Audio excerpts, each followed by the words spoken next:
Okay, we're good to go, and okay, I'm ready to do this. I hope that you are comfortable, relaxed, and just have 30 minutes to hang out with me and a complete stranger at the moment, Graig Brenton. Graig Brenton is going to be joining me in a moment. We've never met, so we just had a brief 8:45 tech connection to make sure everything was going to be okay, and it was. That was the first time we saw each other. So everything that you are about to see, we are going to experience it for the first time. Exactly what happened last night with Cindy James and all my other previous guests. So Graig is in here, so I'm going to bring him in just a few moments. But welcome to the broadcast. My name is Matthew. This is Facebook Live with Matthew.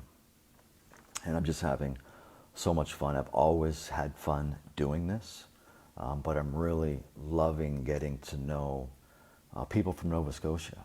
We just moved here. We are not here on vacation. Nova Scotia is now home. So I'm just so grateful that we have the technology where I can just connect with people who, for the most part right now, are people that I don't know, have never met in person, but they are willing enough to hang out with me for a few moments here on Facebook Live. So I'm not going to waste any more time. But before I bring Graig in, I just want to do my own little housekeeping that I like to do, so I'm not taking up too much of his time.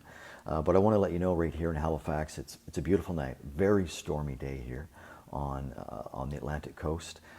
Sunshine returns tomorrow with a high of -12, and it's overcast and -4 in Kyiv, Ukraine.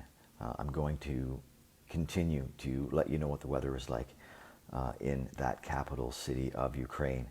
Clouds and -4 this evening. Tomorrow night, it's the final night of 5 consecutive Facebook Live with Matthew. I'm going to be speaking with the author of Orphan 32, Ton Campbell. I went to high school with Ton Campbell, and he has spent most of his life telling that story and getting that story out there and being an advocate and just being a tremendous human being.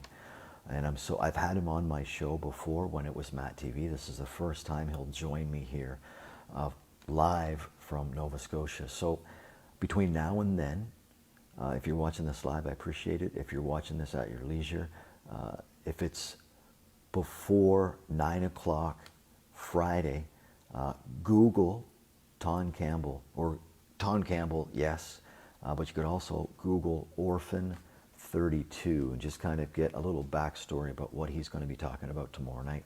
And I'll tell you some of the guests I have lined up for next week. So having so much fun. Okay, let's get ready to bring in my guest for this evening. Now, this is the first lengthy conversation that we're going to have with Graig. So we're going to get to know him together. So thank you for the live views. Hello, Graig. Here we go. Awesome. Graig, have you seen any of my shows before? Yeah, Steve Wilsack mentioned to me that I should check them out there, and then I watched. Last night was the first live I watched. Typically, I'm an old man, so I go to work at 5:30 in the morning, so not normally still up. But yeah. Are you? Is that your schedule tomorrow? Oh yeah, that's fine. No, I'm good. Okay. Well, that's where you really want to start off. What's your connection with Stephen Wilsack? So we both work in the film ministry, and we both work for locations. So he works, or right now I think he's doing health and safety stuff. Lots of that kind of stuff going around with COVID restrictions and stuff. But we both work in the location department. So. Okay. So I'm glad that you mentioned that. You're also the CEO of Screaming Goat Productions. So yeah. We're going to talk about both of those things, but I really want to get to know you before we talk about the position that you're in now in this stage of your life. So if you can you tell me some of your childhood experiences that would lead you? Let me start off by saying there's so many different TV shows out there. You know more than I do. Reality TV, documentaries. What was it in your childhood? What were you seeing that led you to the show, myth or history? So I've always been a huge fan of history, and I think it's actually probably the first similar show that I could say. It's not really similar, but first reality show that I can recall would be like Unsolved Mysteries. Um, Hmm. if you're, I don't think you can Canadian and not know Unsolved Mysteries. I think that's you have to be you had to be scared the crap out of you when you were a kid watching that. But that was the first kind of reality kind of show that I watched that I fell in love with. And then I love history, so it kind of falls together. So, whereabouts are you living right now? Are you in Halifax, or whereabouts are you? No, I live in the valley. I live in Aylesford, just behind the zoo. Behind So the zoo. There's a zoo in Nova Scotia. there is, yeah. There's it's the only zoo I think actually in Nova Scotia. There's I think two wildlife parks and then the zoo. So Okay, so I just moved here. So geographically, whereabouts are you in reference to Halifax? Just to kind of give me an area on the map. so do you know where the valley is? Like if I was to drive from here to say Wolfville, would I be driving through the valley? Yeah, so that's Okay. in the valley. So you Okay. go about 30 minutes past that, and that's where I am. Okay. Okay. Yeah. So what's the weather there tonight? Did you get the brunt of this storm today as well? No, the city got way worse than we did. The roads Yeah. were almost completely clear by the time I got down here, except for my road up here on the mountain. But yeah, the city Mhm. was awful driving. Like I was like, Yeah. are they plowing today or? Yeah, it snowed. Well, I work at one government place. I do security for the home of the premier, which is going to lead me right into my next thing. But yeah, the roads here today, it snowed from like 8:30 till 5. It was like Yeah, business hours for the snowstorm. It was incredible. yeah. Uh, but speaking of the premier, Oh wait, so um, if you are you a commissioner? yes, I am. Oh, okay, so I was at you guys. I think have offices in the building I came to look at. What is the name of that? Black, something black, I'm at black. one government place. Okay, I'm on Granville. Yeah. okay, yeah, So yeah, that's the working home of the premier. So I get to see him every time that he comes to work, which is just amazing. It's just such a bonus, to have moved to Halifax or Nova Scotia 6 months ago, and get to see the premier on a regular basis. Which leads me into this. Uh, well, what do you think of the premier? Not so much politically, but he was on an episode of The Curse of Oak Island. he was. Yep. Yeah. What was that about? Can you tell me what that was about? Basically, Nova Scotia has very strict rules when it comes to what you can and cannot do on land that may have historical value. So Oak Island is a little bit different because it falls under the Oak Island Act. Um, but they've been getting more and more strict as they find more and more artifacts on the island. So they Oh, okay. have a few Mi'kmaq artifacts that were discovered on the island, and then that area kind of got shut down. Um, so they invited the premier out there just to take a look at, see their operation and stuff. To be honest, as a tourist side, Oak Island brings in millions of dollars in revenue to this province. Not only jobs for that show, which is fantastic for people like me who work in the industry, but Hmm. also it has tours on the island that sells out within minutes every year, and there's hundreds of people on each tour for a couple of months. So it brings in tourists. It's a really big attraction to that side of the province, which, to be honest, should be enough to get attention from people in Halifax, anyways, because of that. Regardless of treasure or history, the fact that so many tourists come to see that is important. Hmm. The one thing I love about Halifax is, well, the history behind it, but it's one of those cities where you can see the history, you can touch it, you can smell it. Uh, it's just, I'm just so in love. I'm so in love with Halifax. I love Nova Scotia. Are you born and raised in Nova Scotia? So I am a Nova Scotian, yeah, and Okay. you're right that the history here is rich, not just with what we refer to as colonial history, but like there's a settlement up in Debert that's is believed to be 13,000 years old. There's a Mi'kmaq settlement, so yeah, it's this whole province is filled with so much history, and it's so diverse. right? You go to Cape Breton, it's different history than say the Annapolis Valley with the Acadians and the Mi'kmaq, right? Like it's such a diverse history that we forgot about. Like most Hmm. people in Nova Scotia, they say, "Oh yeah, it's New Scotland. It's it's that's where we get our name from because New Scotland." But most people don't even realize there was at one point a Scottish settlement here in the valley. Wow. You seem so enthusiastic. Would it be an Maybe too much. overstatement if I? No, no. I was just going to say, would it be an understatement to say that you love what you do? What you're doing right now is, you're loving it. I would say that this is the best job I've ever had, both working in the film industry and doing the Metro history. It's both of them have been a dream come true, honestly. Yeah. You get to both. You're getting the best of both worlds. Yes, yeah, yeah. Yeah, yeah, yeah. Just one more little quick topic, and then we're going to get back and talk about your work stuff. Even Yeah. though you have talked about the assistant location manager, but there is something I want to add to that. Just quickly, what are the odds of there being an Austin Powers 4? Well, the Super Bowl showed the world that it's doable because, I mean, that looked fantastic. I would say money talks, Hmm. and to be honest, Well, most of the people really aren't doing a whole lot lately. So, well, you know that the actor Vern Troyer, Mini Me, he's no longer with yeah, us, and I yeah. think that kind of it's factoring in to whether or not this goes ahead. But I certainly think the fans would love to see an Austin Powers 4. Absolutely. Oh yeah, yeah. Uh, let's go back to what you're doing. The love that you do, but you're also. Let's talk about the CEO of the Screaming Goat Productions. What's that all about? So that's a production company that I partner with a colleague of mine named Sandy Buchan, and we started a few years ago trying to get some film work down here in the valley, and we do our own filming for our own production. Like so, Metro History, we do the filming for that. We do commercials and drone work and stuff like that as well.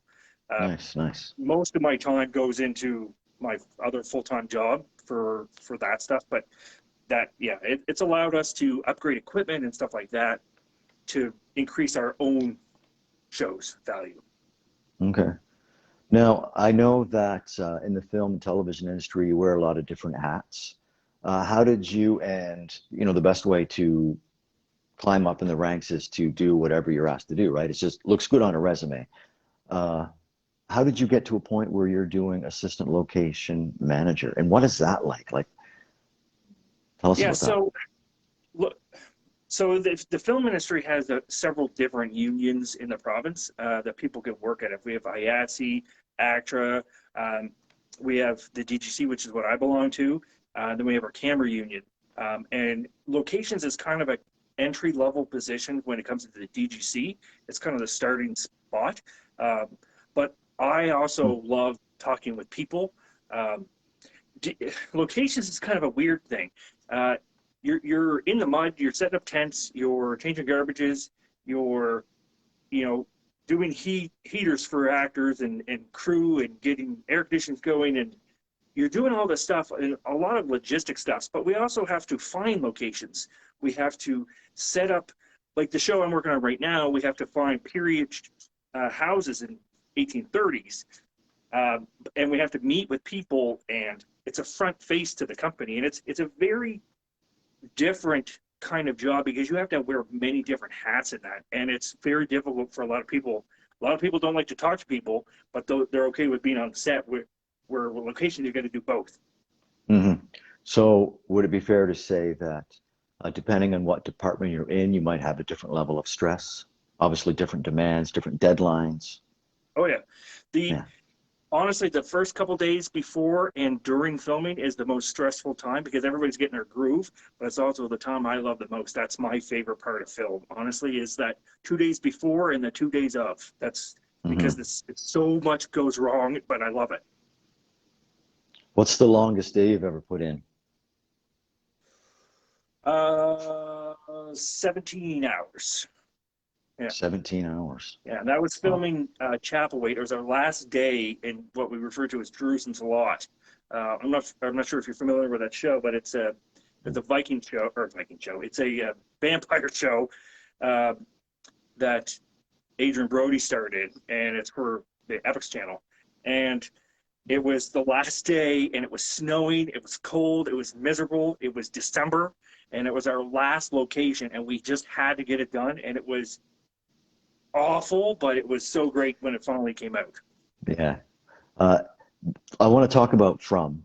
Actually, I want you to talk about From because you did some work on that as assistant location manager. Stephen King gave a shout out to the show. What was that like when you saw that? I mean, that's pretty cool because I mean, he wrote Chapelwaite, right? Like he did the first Jerusalem's Lot, and then some writers in the States actually wrote the script for Chapelwaite. So we already got to know him on that. But then when he gave us a thumbs up for From, it was fantastic because I mean, he's the man of horror there, and From Hmm. has been doing fantastic. It's visually amazing. The acting is on par, and it's special effects has been fantastic. Like I got a chance to see it before the special effects was put in, and I can tell you, it just blows my mind how great that looks. That leads me into something intriguing here. Like with your lengthy background, you must have seen like just the changes in technology. And the one thing that comes to mind is like green screens and how, we're now using uh, Microsoft or like computer technology to like create people. So you've probably seen the wide range of changes. Yeah, I mean, I'm not sure if you're a huge Star Wars fan, but like in The Mandalorian, for instance, they completely recreated Mark Hamill this time. The first time Mark Hamill did it, then they put a person's face over him, and then Mark did the talking. This time it was completely generated, and a computer did the voice. I mean, that's kind of Wow. scary and good at the same time because I mean, it's what they did in this time. It looked fantastic, but it could be alarming on what that could be used for. Yes. But yeah, and to be honest, as somebody who works in film and somebody who works closely with like scenic departments, I always worry about like, oh, what are we doing that's taking away jobs? There always will be that stuff. Obviously, creating these digital worlds of like the Mandalorian with screens behind them obviously Hmm. does take away a little bit of practical sets. But the beauty of that is they do build sets around those screens to add to that. So it's not like it's completely gone. It's just Hmm. what would be in the backdrop. Okay. Okay. So carpenters are still being employed. Yeah. Okay. Uh, let's just have some fun here. I want to check the time. Okay, we got about 10 minutes left. So I'm hoping people are learning a little bit more about you. I certainly am. And like I said from the beginning, this is our first interaction. I love it. Okay, so this is just going to be some rapid fire stuff. And everything that we've talked about tonight is stuff that you've already posted. Halftime shows. I want to talk about halftime shows. What, in your opinion, and I want you to grade both of them, critique them if you want, which was better, the Super Bowl halftime show or the NBA All-Star halftime show? And one final thing to add to that. Can Fergie actually sing? So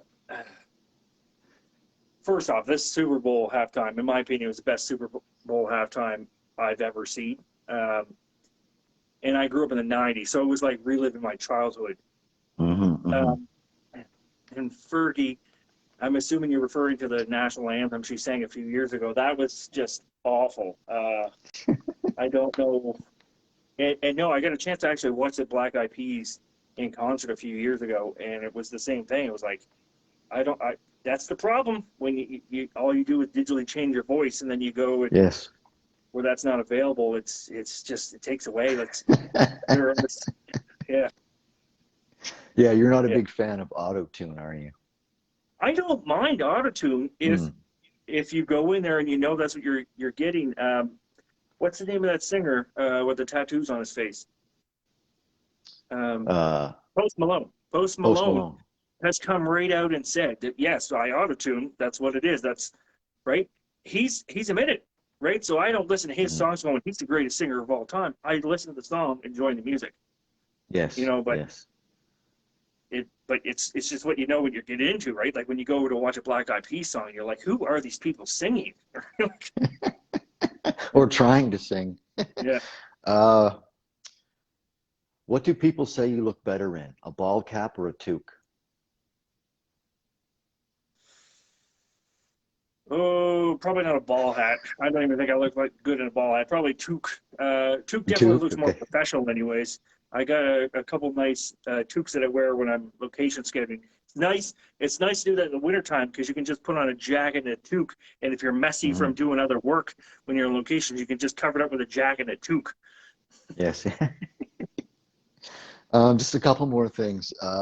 What is your, I know you like to get outside. I know you like to do hiking, and I'm just basing this on things that you've already posted. So what is your most favorite hiking spot in Nova Scotia that you don't want anyone else to know about?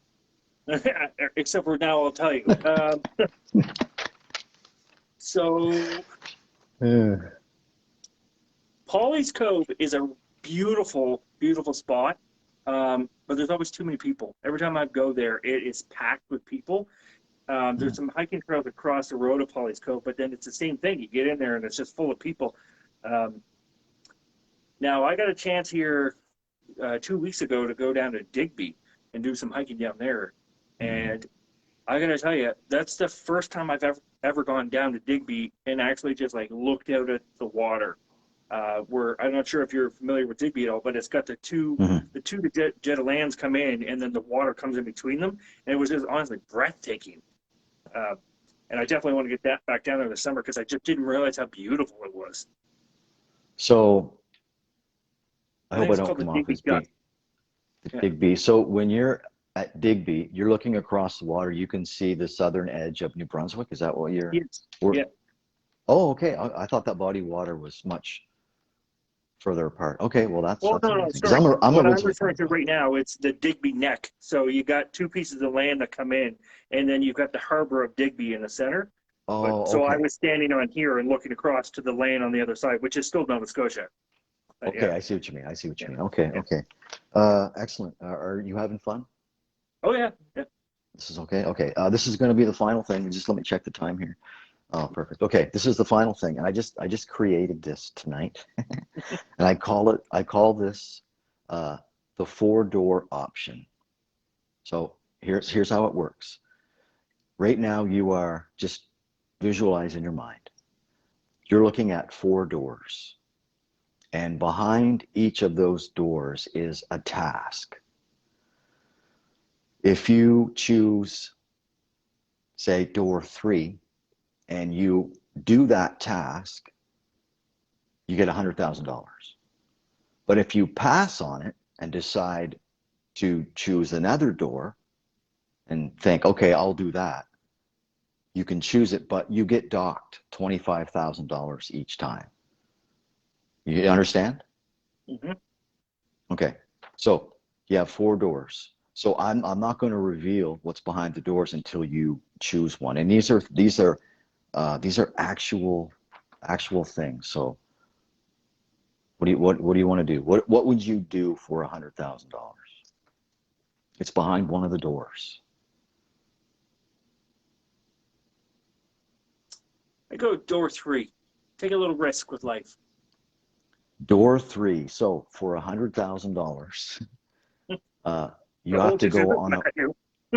yeah, you got to go on a weekend retreat. This is Monopoly money. You're on a weekend retreat with Kathy Griffin. Would you do that for $100,000? Uh, yes, because I $100,000, but holy suffering, that'd be not the best weekend I've been on. Well, you'd probably spend that on therapy after. Do you want to hear the other options? Because Sure. Yeah. once you hear the other options, you may decide just to take that pay cut and do one of these. The first, behind door one, the deepest mine in the world right now is 4.27 kilometers deep in an area southwest of Johannesburg, South Africa. So that was not only going down to that depth, but working one shift. The second one behind door number 2 was you were going to be a space tourist, but you had to go up with Jeff Bezos and Richard Branson. And you picked 3. And the fourth one is something I thought maybe you might be okay with. Participate in an episode of Naked and Afraid. Well, I got to tell you, I would actually have done all of those, but I would probably have to stick with the $100,000 just because I'm greedy, and just put up with it for a single weekend. But I'm disappointed I can't go to space with Jeff Bezos. Yes, yes. That's amazing. Listen, that's the whole purpose of tonight was to basically introduce myself to you, and a big shout out to Stephen Wilsack, who suggested that I reach out to you.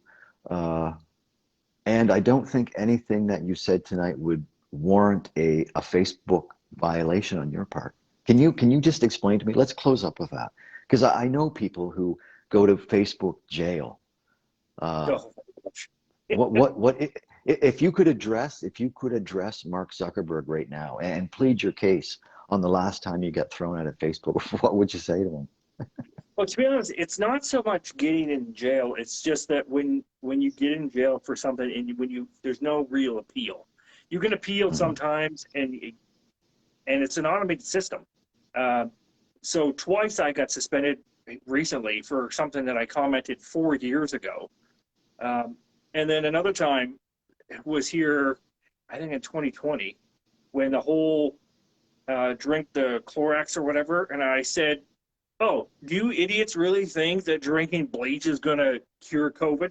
That was what I said, and that's what I got suspended for. Just for giving advice. Because I called them idiots. Oh, okay. You were going. Oh, and the other time was I said, it was to a video, and I was like, "Oh my God, I hate white people." Again, hate speech. I got suspended for hate speech. Wow. Yeah. Although now I probably just suspended your video. I'm sorry. No. You know what? It all comes down. I think it all comes down just to algorithms. Yeah. There's no way that there's people eyeballing every single thing that's on the internet. I don't know about it. Yeah, but those ones were comments, so it was a little bit different. So yeah. Well, behave, Greg. behave. Hey, you're a grown man. You can do whatever you want. Listen, I know that you have to get up early. I really appreciate it. You have no idea how much this has helped me, because this is what I want to do. I like the communication back and forth. Maybe someday in the near future we can get together. I would certainly love to tag along someday on one of your hikes or something. Be a tour guide. Would certainly love to explore this province, but exploring it with someone who was born and raised here is even better. Sure. Yeah. Okay. All right.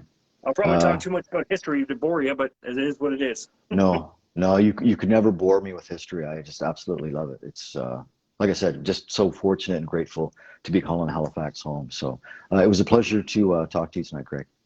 All right, I appreciate that. Okay, you have a good night. All right, Matt. Have a great night. All right, Okay. sorry, is it Matt or Matthew? I keep saying both. I will call Matthew. Yeah. Matthew. Okay, perfect. All right. Matthew. Yes. Okay. Thanks, Greg. Now that we're all done, I'll ask you. Okay. All right. Okay, that was a lot of fun. Graig Brenton. Wow, what you just witnessed there was an interaction with someone that I didn't know at the beginning, like at 9 o'clock. 8:45 was the first time I saw him. So this is Steve Wilsack. Thank you again for just introducing me to some of the people that you've known for a very long time. Okay, I got about 30 seconds left. That's awesome. The timing is so amazing. I just want to let you know, here's what's happening. Tomorrow, I'll be speaking with my good friend, Ton Campbell.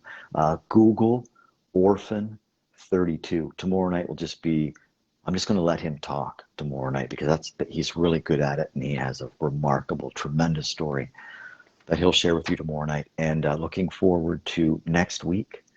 The Facebook Live with Matthew continues. As long as I have guests, I'll just continue to do it. Next week, I'll be speaking with a former supervisor from When I worked at Whistler Blackcomb back in 2000, Jeff Gerhardt, who is loves the environment. We're going to talk to him. We're going to talk to my good friend George Woodworth, and Lori Young just confirmed that she'll be able to attend a 9 p.m. Wednesday night show. Just remarkable individuals. And looking at this is awesome. For those of you that don't know, I am a working non-union voice actor. So this is good exposure for me. But one of the individuals that I was talking about last week when I kind of did my inaugural Facebook Live with Matthew, I did mention some of the people that were instrumental in me doing what I'm doing and being comfortable in front of the camera. One of those individuals is Michael Richard Dobson, one of the best voice actors, North America. Globally, he is amazing. So there's another individual that you can Google, and I will be speaking with my voiceover mentor, Michael Richard Dobson, on Facebook Live with Matthew sometime this month. I'm so excited about that. So thank you to Graig Brenton. Thank you for all the live views. Barb, hello. If you're watching this at your leisure, I appreciate that as well. Brand new show tomorrow night, 9 o'clock. Enjoy your Thursday night. Have a safe Friday. And we'll see you back here on another episode of Facebook Live with Matthew.